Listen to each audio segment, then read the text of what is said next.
이 시간 사랑홀 현장과 또 가정에서 예배하는 모든 분들을 주님의 이름으로 사랑하고 축복합니다. 우리 함께 예배하는 옆에 계신 분들을 바라보면서 이렇게 인사 나누겠습니다. 주님은 완전하십니다. 주님은 완전하십니다. 우리 앞뒤에 계신 분들도 한번 웃으면서 또 이렇게 인사할까요? 주는 완전하십니다. 주님은 완전하십니다. 우리가 어떤 것을 배울 때 초급반, 중급반, 고급반 이렇게 나누어 이야기를 합니다. 그런데 어떤 분이 우리의 인생도 초급반이 있고 중급반이 있고 또 고급반이 있다고 합니다. 이 초급반 인생은 어떤 인생입니까? 모두 사자성어로 되어 있잖아요. 척생척사. 여러분 어떤 의미일까요? 척에 살고 척에 죽는 인생을 말합니다. 있는 척, 아는 척, 배운 척, 여러 개가 있겠죠. 잘난 척 하면서 사는 사람은 초급반 인생으로 정의한다는 거예요. 중급반은 어떤 인생입니까? 땀생땀사입니다. 땀에 살고 땀에 죽는 인생입니다. 정말 열심히 죽기 살기로 일하는 그런 사람을 이야기하는 것이죠. 중급반 인생에 해당이 되는 거예요. 마지막 고급반은 어떤 인생입니까?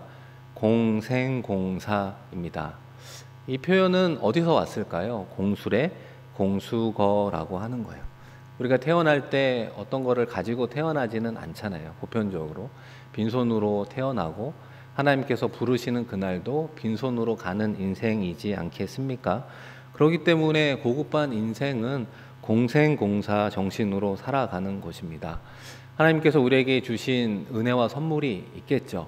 지적인 부분, 물질적인 부분, 또 다른 능력, 또 다른 열정, 어떤 것들을 허락해 주셨다면 나만을 위해서 사는 것이 아니라 함께 살아가는 이웃들과 나누고 베풀고 그런 어떤 통로의 삶을 살아가는 인생을 공생공사, 위대한 인생이라고 말할 수 있습니다.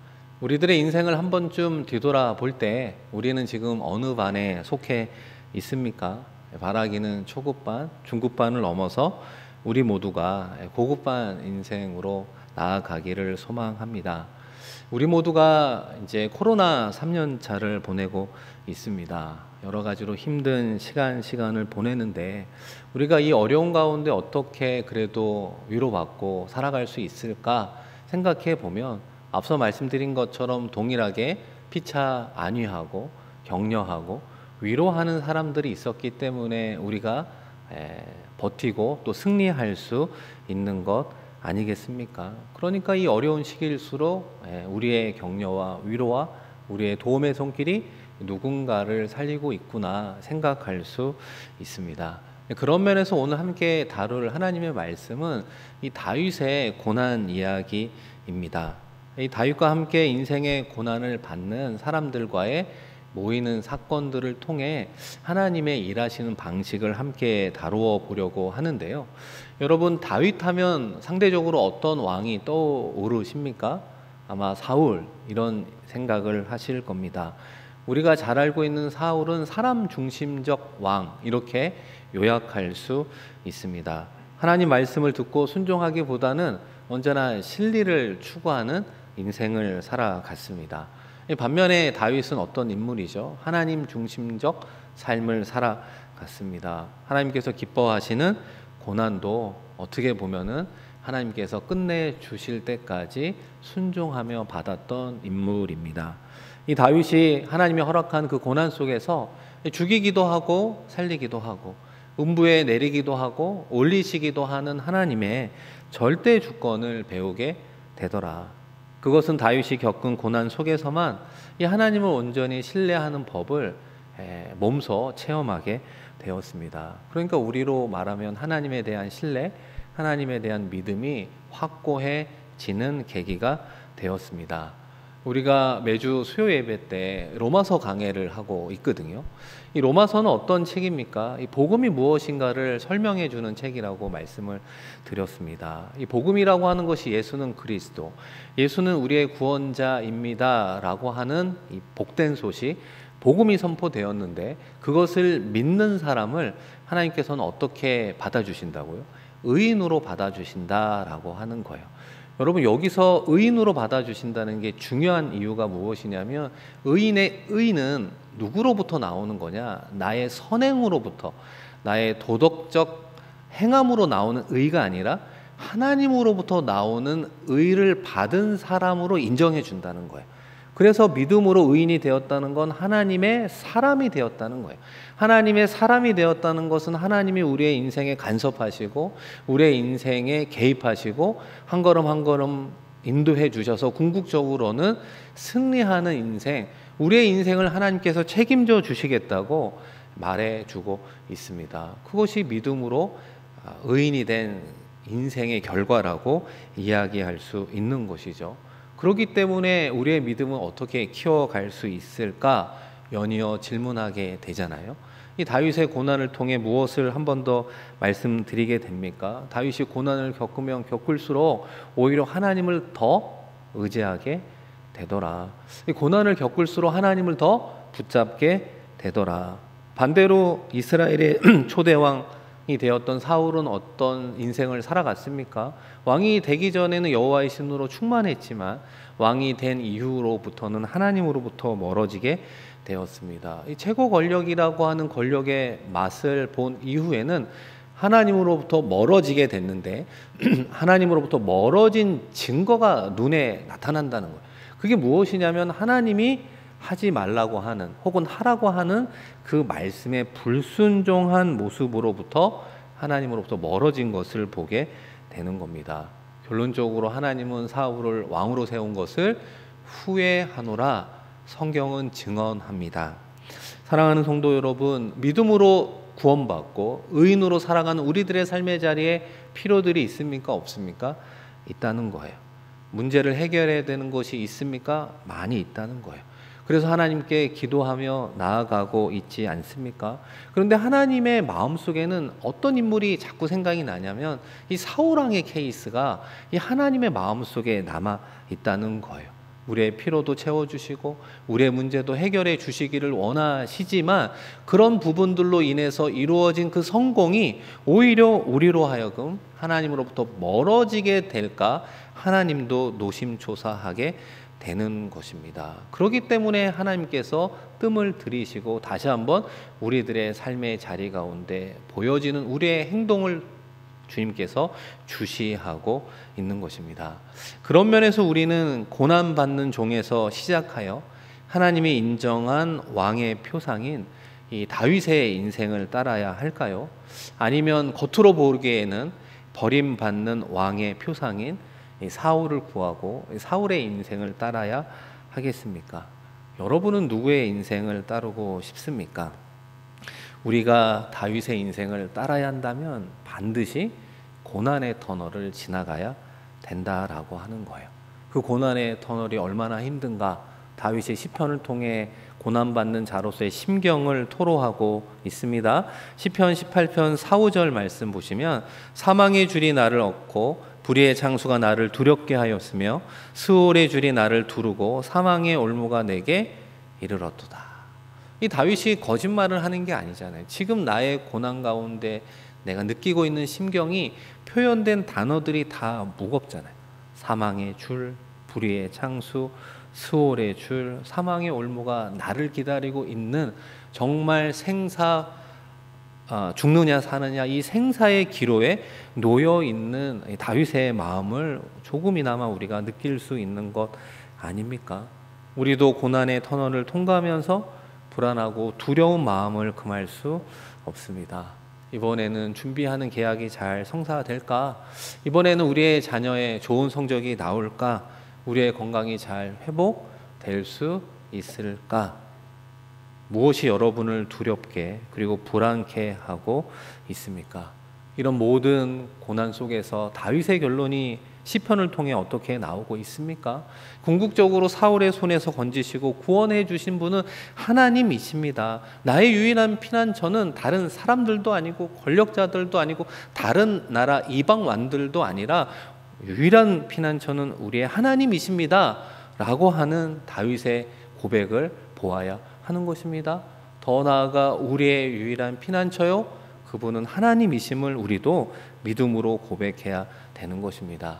우리가 한 걸음 더 나아가 이 다윗의 고난을 어떤 관점에서 보아야 하겠습니까? 이 고난과 관련 있는 왕권의 관점에서 보아야 하는 것입니다. 왜냐하면 다윗은 누구를 예표하고 있거든요. 누구를 예표하고 있을까요?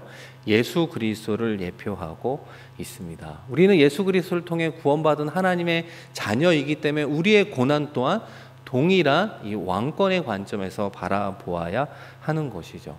이 다윗이 언제부터 고난을 받게 되었는가? 이 왕이 된다는 기름 부음을 받은 이후부터 고난이 시작되었다라고 하는 거예요. 이 겉으로 보기에는 사울 왕으로부터 야기된 고난이 아니겠습니까? 그런데 이것을 신앙적으로 생각해 보면 사울 왕은 어떤 왕이라고요? 세상 중심적인 왕. 다윗은 어떤 왕이라고요? 하나님 중심적인 왕이라고 하는 거예요. 그러니까 겉으로 보이는 사울 왕과 예비 다윗 왕과의 싸움은 겉으로 보기에는 왕권의 싸움이라고 볼 수 있지만 보이지 않는 신앙의 관점으로 보면 영적인 싸움이 이루어지고 있다라고 하는 것입니다. 앞서 말씀드린 것처럼 다윗의 예표인 예수님도 마찬가지 아닙니까? 왕으로 이 세상에 태어나시고 세례를 받으며 하나님의 나라의 무대에 왕으로서 그 사역을 시작하게 되었습니다. 그 이후에 광야에서 40일을 금식하고 사탄에게 시험을 받게 되잖아요. 그 시험의 주제는 왕권이라고 하는 거예요. 이 사탄에게 경배하면 천하와 만국을 너에게 주겠다라고 이야기를 합니다. 결국 사탄의 제안은 십자가 없는 왕권을 주겠노라고 유혹하고 있는 것입니다. 그런데 예수님께서 어떻게 그 유혹을 이겼습니까? 하나님의 말씀으로, 하나님께 순종함으로 그 유혹을 물리쳤습니다. 왜 그러냐면 예수님께서 이 땅 가운데 세우는 하나님 나라, 그 하나님 나라의 왕과 이 세상의 왕권은 다르기 때문에 그렇습니다. 동일한 맥락에서 우리도 그 하나님의 나라를 우리가 속한 공동체 가운데 세워가기를 하나님이 원하고 있습니다. 그런 배경 가운데 오늘 말씀이 시작이 되고 있습니다. 아둘람 공동체의 말씀이 시작이 되는데요. 이 하나님 중심적인 다윗의 고난이 끝나가는 한 사건을 우리에게 보여주고 있습니다. 여러분 오늘 본문 1절 말씀 한 번 더 같이 읽어보겠습니다. 그러므로 다윗이 그곳을 떠나 아둘람 굴로 도망하매 그의 형제와 아버지의 온 집이 듣고 그리로 내려가서 그에게 이르렀고.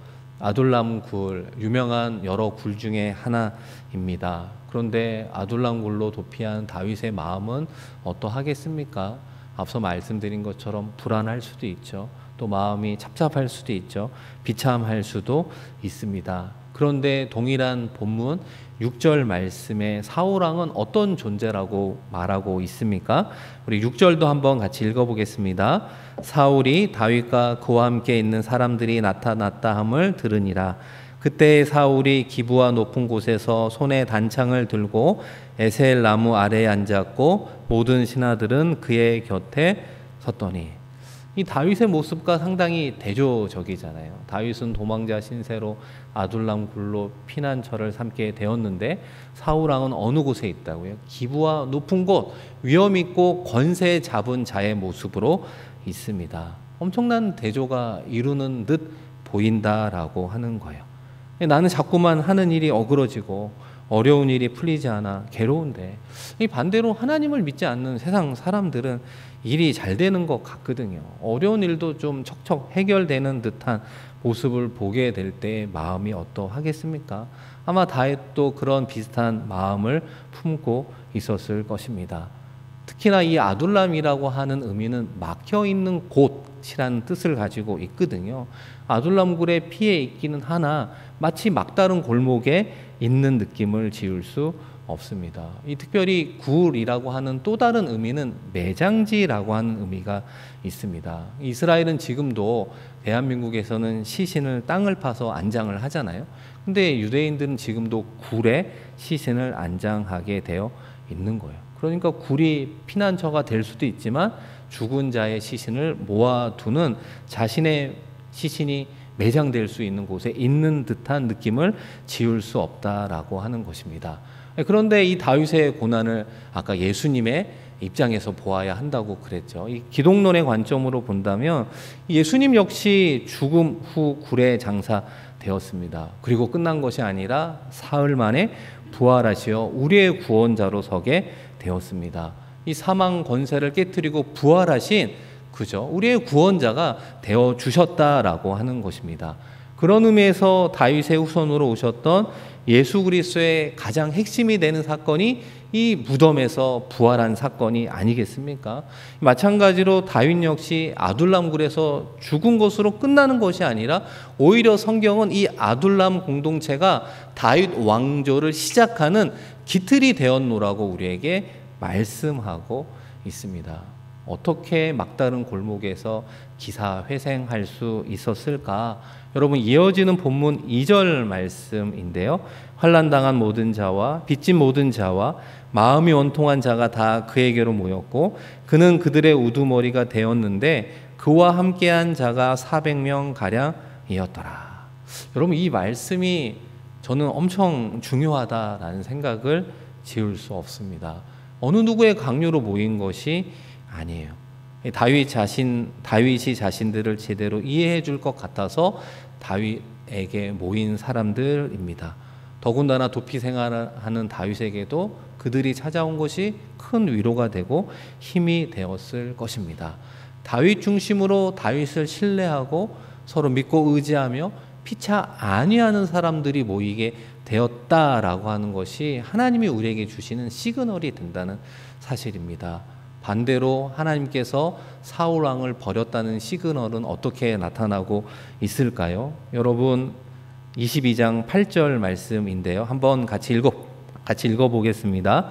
너희가 다 공모하여 나를 대적하며 내 아들이 이새의 아들과 맹약하였으되 내게 고발하는 자가 하나도 없고 나를 위하여 슬퍼하거나 내 아들이 내 신하를 선동하여 오늘이라도 매복하였다가 나를 치려하는 것을 내게 알리는 자가 하나도 없도다 하니. 앞서 하나님은 사울을 왕으로 세운 것을 후회한다고 말씀을 드렸고 사울은 하나님이 버렸다라고 말씀을 드렸습니다.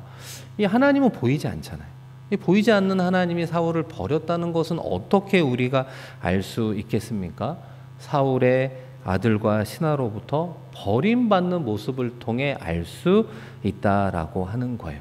지금 물론 사울 왕 주변에 사람들이 있기는 합니다.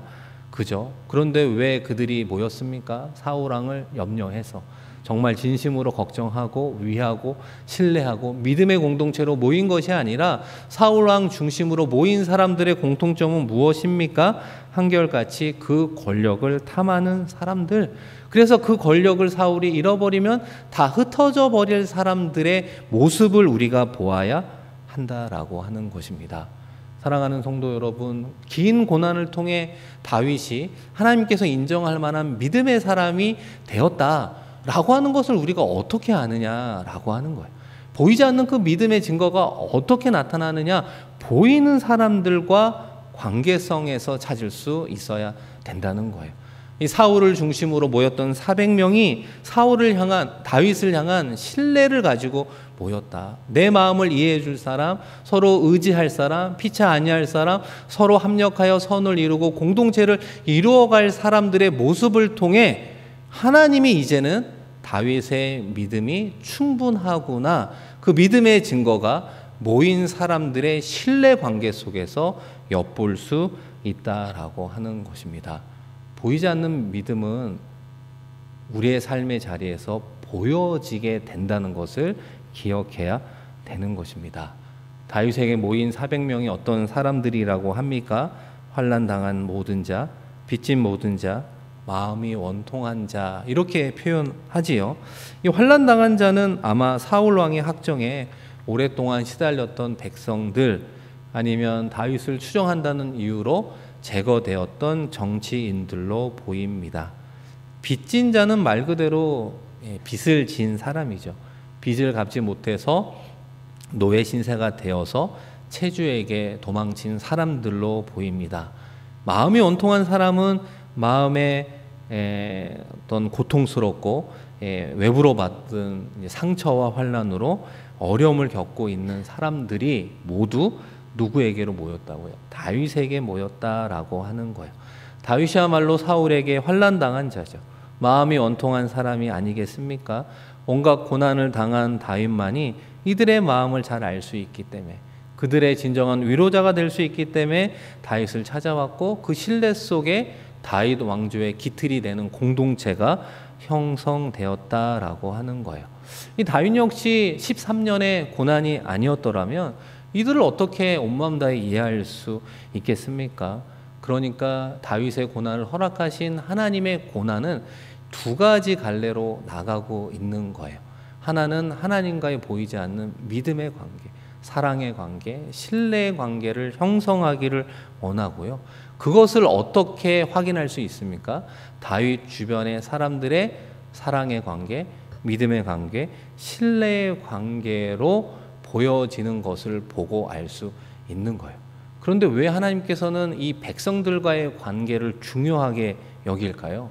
그것은 이스라엘 백성들이 하나님의 언약 백성이기 때문에 그렇습니다.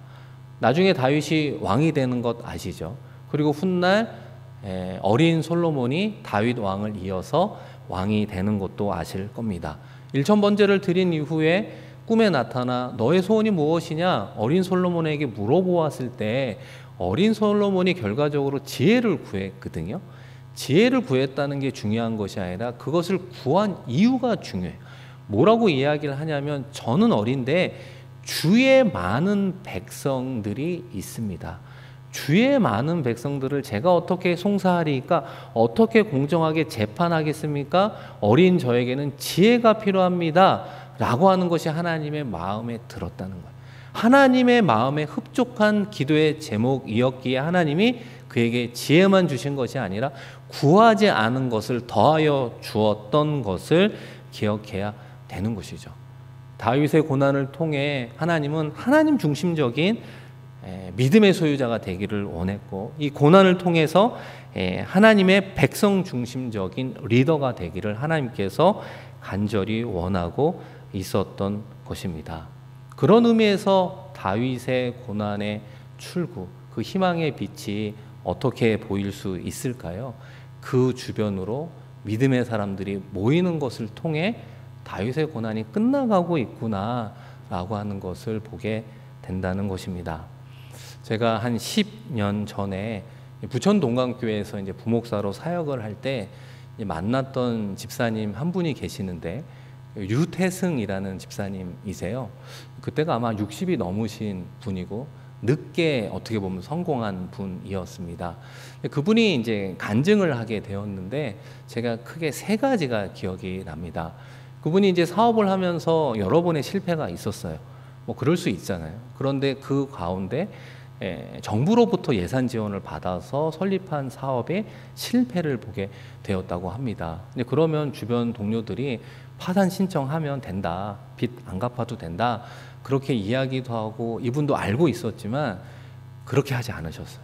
그냥 끝까지 그 정부의 빚을 자기는 갚겠다고 해서 꽤 오랫동안 그 빚을 끝까지 갚았다고 합니다. 그러면서 주변 사업하는 분들이 물어본 거예요. 아니 뭐하러 그 빚을 어리석게 갚냐, 이렇게 이야기하니까 신뢰 때문에 그렇다고 이야기를 하시더라고요. 정부와 내가 운영하는 사업체에 신뢰에 문제가 생기면 안 된다. 이 사업이 결국 믿음의 문제고 신뢰의 문제인데 나는 그럴 수 없다. 내가 뭐 법적으로는 책임을 지지 않을 수 있지만 그런 신뢰에 있어서는 책임을 지고 싶다고. 근데 그러면서 끝까지 그 빚을 갚았던 그 이야기 하나가 인상적이었습니다. 그리고 또 하나는 이제 뭐 사업에 실패해도 또 다른 사업을 또 준비해서 해 나가잖아요. 그러면서 이분이 어떤 일을 하셨냐면, 같이 일하는 부하 직원 중에 성실하고 유능한 직원이 있으면 일본으로 1년 연수를 보내줬다고 하더라고요. 어려운 가운데 그래도 좀 투자를 해야 되지 않느냐 뭐 이러면서 보내게 되었는데, 1년 후에 이제 연수받고 돌아오면 그 사장님 입장에서 뭘 기대할까요? 같이 일하는 사업체에 도움이 되기를 원하잖아요.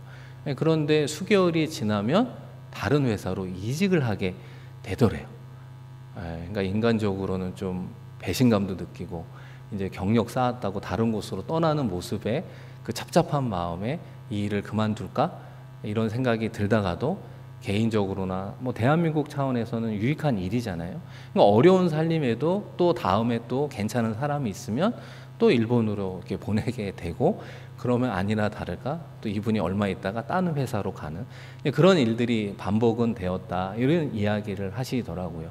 그런데 이분이 이제 재기에 성공하게 된 계기가 뭐였냐면, 그 우리가 자동차를 이렇게 운전하다 보면 에어컨을 틀잖아요. 뭐 특히 싱가포르는 에어컨 없는 날이 없을 에어컨 없이 차를 운전할 수가 없잖아요. 근데 이 에어컨에 어떤 기관으로 연결해주는, 정말 제가 그 기업체를 방문해 봤는데 조그마한 부품 하나를 이분이 특허로 개발을 하게 된 거예요. 제가 보기에는 되게 단순해 보이는 것 같은데, 이 부품이 어떤 효과가 있냐면 에어컨에서 시작된 차가운 이 온도를 손실 없이 우리가 쐬는 바람으로 나올 수 있게 하는 가장 중요한 부품이라고 하더라고요. 그래서 특허를 받게 되었대요. 그래서 제가 이 부품 하나로 이렇게 수백 명 운영하는 회사가 됐냐고 물어보니까, 목사님, 전 세계 자동차의 90% 이상이 이 부품 하나를 쓴대요. 근데 전 세계 자동차가 뭐 수억 대가 되면 계산해 보면 아실 거라고 이렇게 이야기를 합니다. 그런데 그분이 뭐라고 이야기를 하냐면, 특허는 받아서 좋으니까 이제 여러 나라에서 자동차를 만드는 회사에서 이제 입주가 들어오게 된 거예요. 그러면은 이제 대량 생산을 해야 되잖아요. 그런데 이제 문제는 뭐냐면, 대량 생산을 위한 설비를 해서 기계로 찍어내면 100% 불량이 나오기 시작을 한 거예요. 그러니까 물건은 넘겨줘야 되는 날은 가까이 오고 있는데 불량품이 나오고 어디서 오류가 되고 잘못됐는지를 못 찾고 있는 그 타이밍에 누가 찾아오게 됐냐면, 아까 말씀드렸던 몇몇의 직원들을 일본에 연수를 보냈다고 했잖아요. 그 중에 한 분이 그 받은 은혜를 기억하고 정기적으로 좀 찾아오는 분이 있었대요. 뭐 그러다 보니까 형님 동생 하며 그날도 찾아오게 된 거예요. 그러면서 이제 전후 사정 이야기를 쭉 듣게 되니까 이분이 설비 쪽의 전문가였나 봐요. 그래서 제가 받은 은혜를 갚겠다고, 그래서 그 잘못된 설계 부분에 오류를 조정을 해주고, 그 다음에 이제 제대로 된 물건이 나오면서 첫 번째 그 수주를 마무리하게 되고, 이제 그러면서 이제 뭐 수백 명이 되는 회사를 운영하게 되었노라고 이야기를 합니다. 제가 그분의 간증을 들으면서 그런 생각을 하게 됐어요. 이분이 어려운 가운데에도 사업체를 운영하면서 일본으로 직원을 연수를 보냈을 때 나중에 이 도움을 받으려고 했던 것은 아닐 거다라는 생각을 해요. 하나님의 받은 은혜와 사랑이 있기 때문에 지금 내가 할 수 있는 일에 최선을 다하며 그 사람들에게 그 연수의 혜택을 주었고, 그것이 결국에는 선의의 부메랑이 되어서 그분을 살리는 은혜가 된 것이 아닌가라는 생각을 하게 됩니다. 사랑하는 성도 여러분, 오늘 말씀의 흐름으로 본다면 하나님께서 허락하신 우리의 고난이 언제 끝나느냐? 이 보이지 않는 하나님의 신뢰의 관계는 어떻게 마무리될 수 있느냐? 하나님께서 우리에게 붙여준 사람들의 신뢰의 관계를 보고 하나님께서는 이제 통과되었구나 우리에게 말씀한다라고 하는 것입니다. 사랑하는 성도 여러분, 그런 의미에서 우리가 코로나 3년차를 보내며 하나님께서 우리에게 드문드문 보내주는 그 사람, 하나님과의 우리와의 관계를 입증할 사람들을 우리에게 보내주고 있다는 것입니다. 그 관계 속에서 하나님과 우리의 사랑의 관계를 보여주고 있습니까? 하나님과의 신뢰의 관계를 우리도 보여주고 있습니까? 하나님께 받은 은혜의 관계로 우리도 그들에게 흘려보내고 있습니까? 그것이 하나님의 기준에 닿았을 때 하나님께서는 우리에게 예비하신 공동체로 하나님의 나라를 세워가게 되는 것입니다. 그런 의미에서 여러분의 삶의 자리에 어떤 분들이 눈에 보이고 있습니까? 추수할 일꾼들이 교회에 보이고 있습니까? 여러분의 자녀들에게 잘 맞는 선생님과 동료들이 보이고 있습니까? 여러분의 일터 가운데 어떤 분들이 보이고 있습니까? 하나님은 반드시 하나님의 우리와의 신앙의 관계를 우리가 속한 공동체에 만나는 사람을 통해 확증해 나가고 있음을 기억해야 되는 것입니다. 이것이 하나님 나라의 관점으로 우리의 교회를 바라보고 우리의 가정을 바라보고 일터와 우리의 자녀들을 바라보는 우리의 관점이 되어야 하는 것입니다. 우리가 정말 하나님을 믿고 의지하고 있는가, 정말 하나님을 향한 믿음이 있는가 라고 하는 것은 언제 알 수 있을까요? 우리가 쓰러지고 넘어질 때 다시 한번 일어서느냐 일어서지 못하느냐 아니겠습니까? 의인은 7번 넘어져도 7번 일어나는 사람이 의인이라고 이야기합니다. 쓰러지지 않고 넘어지지 않는 사람이 아니라 2번, 3번 넘어져도 일어설 수 있는 건 하나님을 바라보기 때문에 일어설 수 있다라고 하는 것입니다. 우리가 어떻게 하나님에 대한 믿음과 신뢰를 이 땅 가운데 누리며 살아갈 수 있습니까? 우리에게 지금 이 시간 허락해 주신 사람들과의 관계 속에 피차 아니하고 피차 격려하고 피차 세우며 살아갈 때 비로소 하나님의 때가 되었을 때 우리가 속한 공동체를 하나님은 하나님의 나라로 만들어 가실 것입니다. 하나님이 왕이요 하나님께서 주권자가 되어 주셔서 이끌어가는 그 공동체는 하나님의 영광이 되는 놀라운 은혜와 축복을 허락해 주실 것을 믿습니다. 오늘 이번 한 주 여러분이 만나는 사람들과의 관계 속에 하나님의 형상을 보시고 받은 은혜와 사랑 흘려보내는 데 승리하는 우리 모두가 되기를 주의 이름으로 간절히 축원드립니다. 우리 이 시간 함께 말씀을 기억하며 기도하겠습니다. 끊임없는 고난과 어려움이 있습니다. 그러나 그 가운데에서도 정말 하나님은 완전하십니다. 고백하고 있으신가요? 그 하나님 바라보며 다시 한번 일어서고 있습니까? 일어섰다면 그분은 의인이 맞습니다. 다시 한번 일어나 주님 바라보며 걸어가 달려가십시다. 어렵고 힘들지만 하나님이 왜 우리 주변에 사람들을 보내주실까요? 피차 아니하고 위로하고 격려하는 하나님의 은혜와 사랑을 받은 것을 흘려보내라고 우리에게 귀한 분들을 허락해 주십니다.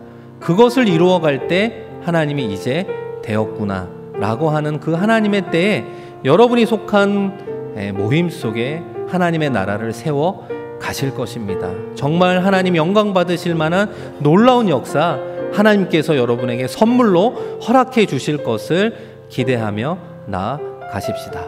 우리 한 가지 더 기도할 것은 보름남짓 다가온 대선을 위해서 함께 기도합시다. 우리가 3가지의 기도의 제목을 가지면 좋겠는데요.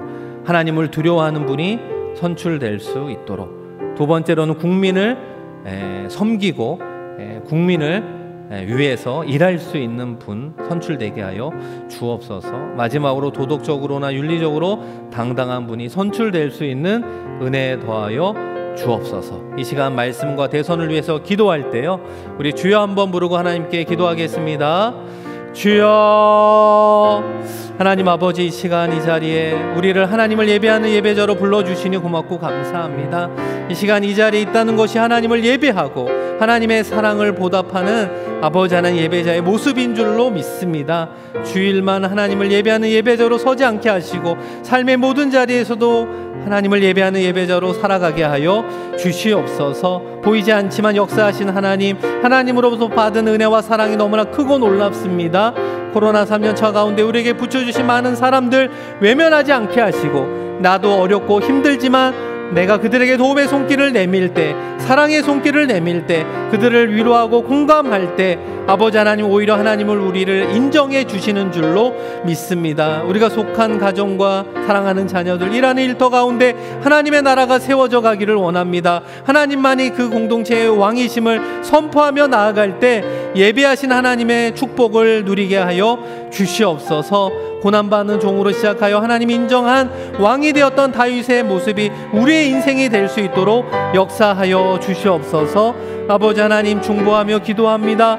보름남짓 다가온 대선 가운데 하나님 함께하여 주시고 하나님을 두려워하고 국민을 위한 아버지 하나님 종이 뽑히게 하여 주시옵소서. 아버지 하나님 윤리적으로 도덕적으로 당당한 분이 선출될 수 있는 은혜 더하여 주셔서 영적 이스라엘로 세우신 하나님 귀한 대한민국이 다시 한번 하나님을 위해 백성을 위해 세계 선교를 위해 감당하기에 부족함이 없도록 역사하여 주시옵소서. 아버지 하나님 기도하며 나아가는 우리들 될 수 있도록 하나님의 은혜를 부어 주시옵소서.